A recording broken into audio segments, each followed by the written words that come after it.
오늘 아침 뉴스 연구소. 오늘 아침 뉴스의 맥을 짚어드리는 시간 뉴스연구소, 오늘도 두 분의 연구위원 함께합니다. 뉴스톱 김준일 수석 에디터, 경향신문 박순봉 기자, 어서 오십시오. 안녕하세요. 지금 U20 월드컵, 그러니까 20세 이하 월드컵 우리 대표팀 준결승 치르고 있어요. 후반전 한 15분 지나가고 있는데 1대1 상황. 이탈리아와 경기 치르고 있습니다. 아마 뉴스쇼 생방송 중에 결과가 나오지 싶은데요, 박 기자. 그렇죠. 예, 저희가 중간중간에 경기 결과 좀 알려드리면서 오늘 진행하도록 하고, 또 2부에는 한준희 해설위원과 함께 경기 내용 정리도 한번, 분석도 한번 해드리겠습니다. 축구 스코어는 저희가 알려드릴 테니까요. 뉴스쇼 집중하시면서 출근길 함께 하시면 되겠습니다. 첫 번째 뉴스 가죠. 이동관 아들 학폭 논란.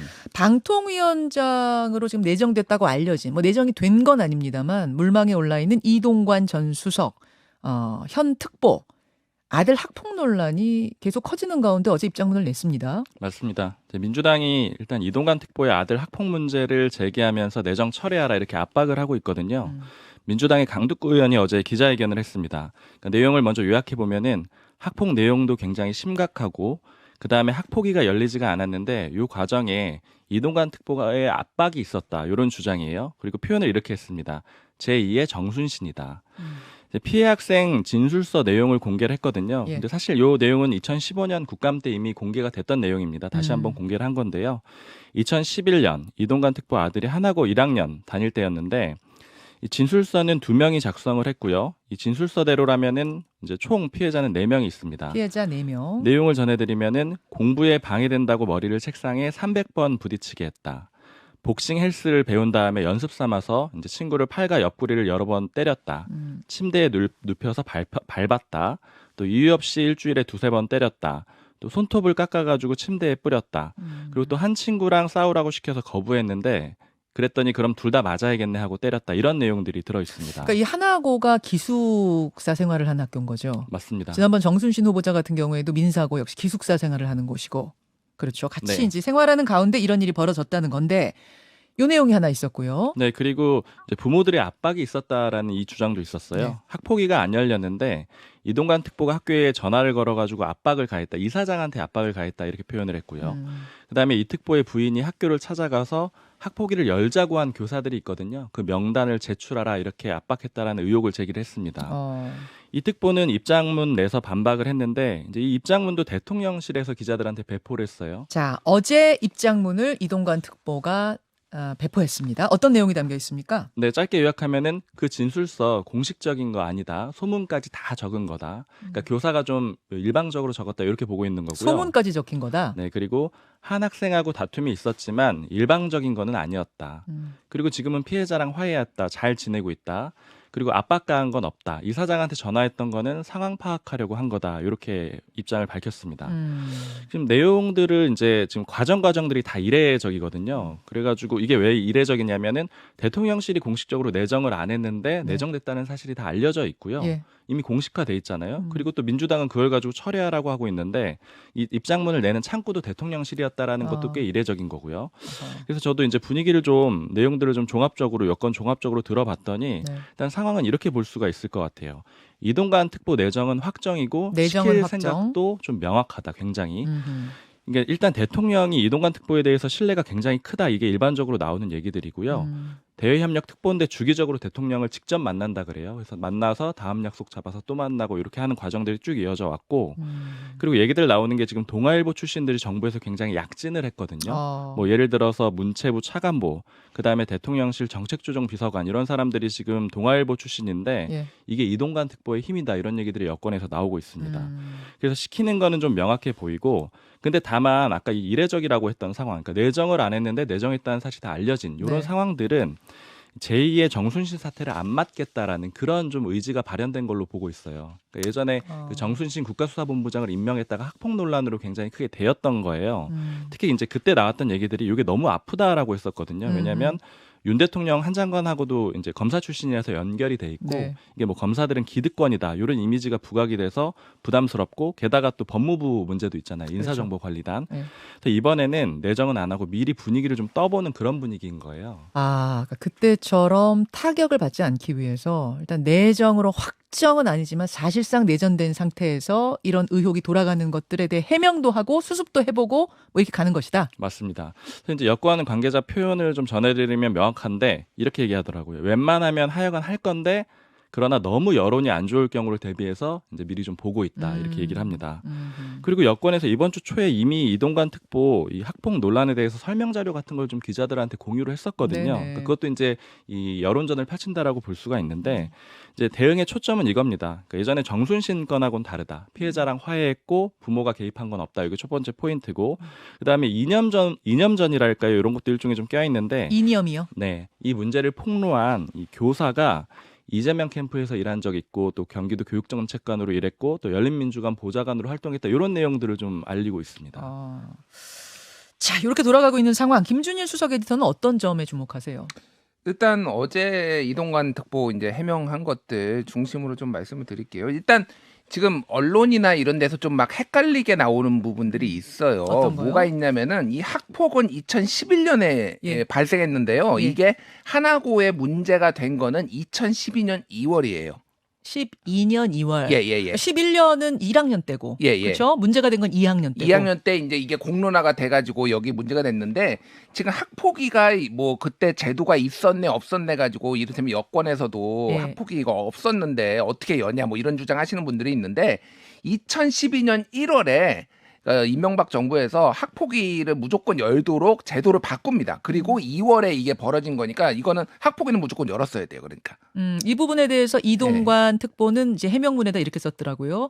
양쪽의 합의하에 안 열려면 안 열 수도 있는 거여서 안 열었다. 예, 이렇게 아니에요. 썼거든요. 그게 아니에요. 그거가 이제 틀렸다라는 거고 여러 가지 얘기가 있는데 일단 김승유 하나지주 회장한테 사정을 자기가 아는 사람이 예. 그 학교에 김승유 회장 하나밖에 없어서 거기에 알아보려고 전화했다라는 거잖아요. 지금 이 이동관 특보의 주장이 이사장. 예, 이사장. 음. 자, 이런 겁니다. 제가 만약에 CBS 보도에 불만이 있어요. 그럼 제가 CBS 사장한테 전화합니까?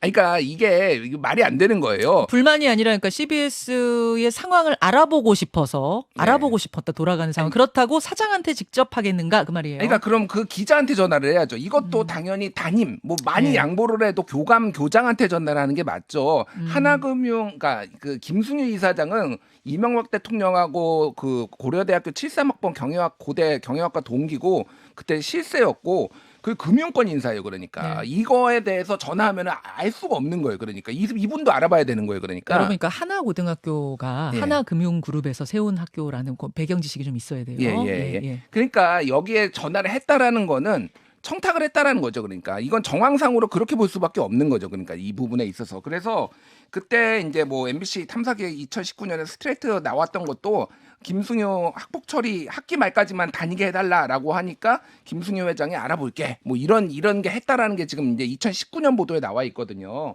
그런 부분이 있는 거고 또 하나는 화해하고 잘 지내고 있다라고 하는데 이게 한 명이 아니라는 거예요. 지금 4명 정도가 지금 이 민주당의 이제 조사에 따르면은 4명 정도가 있다라는 거예요. 그럼 그 4명하고 다 화해하고 잘 지내냐라는 거죠. 한 명은 모르겠습니다. 근데 그 당시에 줬던 트라우마나 이런 것들이 다 치유가 됐냐라는 거고 이게 과장된 부분이 있다라고 얘기를 하잖아요. 그러면 그때 바로 잡았어야죠. 학폭위를 열어가지고 이런 부분들이 이제 해명들이 좀 문제가 있다라는 거고 결정적으로 이제 이게 이 내정서를 저도 정부 기관에서 많이 봤는데 한 지금 이동관 이름이 언급된 게 한 2달 됐거든요. 지금 내정설 얘기가 나온 게 2달 동안 이렇게 질질 끄는 거는 이제 처음 봤습니다. 그만큼 이게 좀 오랫동안 간을 본다. 뭐 이런 뭐 내용들이 있는 거죠. 그 정도로 의지가 강하다. 어떻게 보면 이제 이거를 반증할 수가 있는 거고 마지막으로 아까 전에 이제 중립적으로 이거 폭로한 교사가 뭐 중립적이지 않다라 얘기했는데 2015년에 폭로했거든요. 네. 그때 그러면 뭐 열린우리당, 열린민주당에 갈 거를 알고 폭로를 한 건 아니잖아요. 그러니까 그때 폭로는 폭로인 거고 그 이후에 본인의 정치적 행보는 행보인 거지. 이거를 그렇게 엮으려는 건 이제 일종의 색깔론인 거죠. 그러니까. 자, 어제 해명문 입장문에 대한 김준일 에디터의 이제 개인적인 해석들 좀 들으셨는데 요 이야기는 오늘 2부에 오늘 말말말 준비돼 있어요. 그래서 김용남 국민의힘 전 의원 또 정봉주 전 의원과 함께 다시 한번 양쪽 입장 좀 들어가면서 정리를 해보도록 하고 박 기자 두 네. 번째 이슈 가죠. 사퇴 건 KBS 사장. KBS 수신료 분리징수 문제 어제 저희는 이걸로 토론도 했었거든요. 근데 토론 직후에 KBS 사장이 기자회견 뭐 비슷한 걸 했습니다.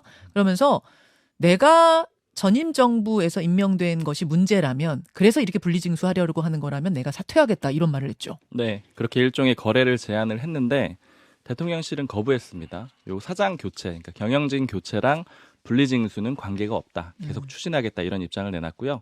어제 기자회견 김희철 사장 기자회견 요약해서 전해드리면은요. 예. 일단 방금 말씀드린 대로 먼저 사장직을 걸고 요 제안을 했고요. 그리고 두 번째로는 이 분리징수 추진 과정에 문제점을 제기를 했습니다. 그러니까 과정이 급했고 적절하지 않았다라는 거예요.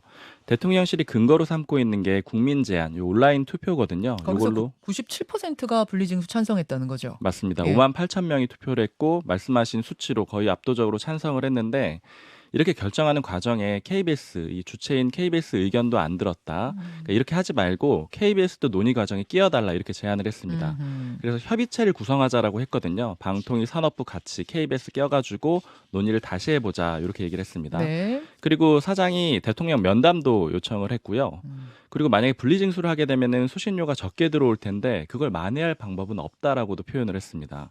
지금 KBS 추산으로 작년에 들어온 수신료가 6,200억 원이거든요. 네네. 근데 분리징수하면 이게 한 1,000억 원대로 줄어들 걸로 보고 있다라고 합니다. 그러니까 분리징수를 한다는 게 그러면 지금은 이제 전기료를 낼 때 2,500원이 그냥 들어가 있는 건데 고지서가 따로 나온다는 얘기잖아요. 그렇죠. 그렇죠. 아예 안 나오는 게 아니라 따로 나온다 그러면은 뭐 낼 사람을 이제 내야 하는 걸로 나오는 거겠지만 안 내도 강제할 방법은 없다 이런 거죠. 맞아요. 그리고 지금도 사실은 일부러 전화를 해가지고 나 안 낼게요 하면은 그러니까 이런 네. 이런 사유가 있어서 안 네. 낼게요 하면 안 낼 수가 있어요. 근데 그 과정이 복잡하고 잘 팁- 모를 수가 있잖아요. 그리고 팁이 없는 걸 입증을 해야 된대요. 그렇죠. 수신기 자체가 예. 없어야 된답니다. 그러니까 네. 그러다 보니까 그냥 걷는 것보다는 훨씬 더 떨어지게 될 거라는 거죠. 음. KBS가 어제 9시 뉴스로도 좀 적극적으로 대응을 했거든요. 그러니까 헤드라인부터 이 뉴스를 다뤘고요. 연속으로 총 5곡지, 시간으로 보니까 12분 동안 이 문제를 다뤘더라고요. 예. 그러니까 내용 요약해 보면은 자구 노력도 하고 있고 우리는 신뢰받고 있고 또 재난 방송으로 역할도 하고 있고 분리징수의 결정 과정은 이상하다 이런 얘기를 했습니다. 특히 이상하다라고 하는 지점에서 이제 어뷰징도 있었고 또 누가 심사하는지 공개도 안 돼 있다, 중복 투표도 가능하다 이런 주장도 했습니다. 근데 대통령실 핵심 관계자는 어제 기자들하고 만나가지고 네. 이제 입장을 내놨는데 요거는 핵심 관계자라고 제가 임명을 말씀드리지만 그냥 공식 브리핑이라고 보시면 되거든요. 공식 브리핑과 다름없다. 어떤 내용 얘기했습니까? 시청료 분리징수 완전히 별개의 문제고 그다음에 국민들은 이렇게 시청료를 준조세로 강제로 걷지 말아달라는 입장이기 때문에 이건 그대로 추진하겠다 이런 입장입니다.